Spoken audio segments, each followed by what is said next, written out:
Magandang hapon ka-agri, ka-farmers, ka-green thumbs.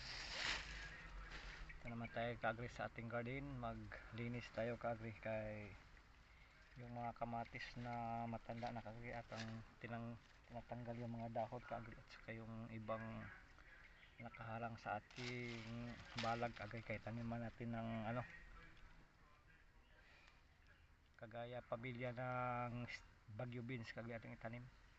Beans ang ating itanim ka-agri, linisan natin muna ka-agri, tapos tayo magtanim ka-agri, malinisan natin itong balag na ito ka-agri. Dito natin itatanim yung sa may malapit sa yung matanda na kamatis para hindi na tayo maglalagay ng balag ka-agri sa ating beans ka-agri, kay yung beans na ating itatanim ka-agri yung gumagapang ka-agri.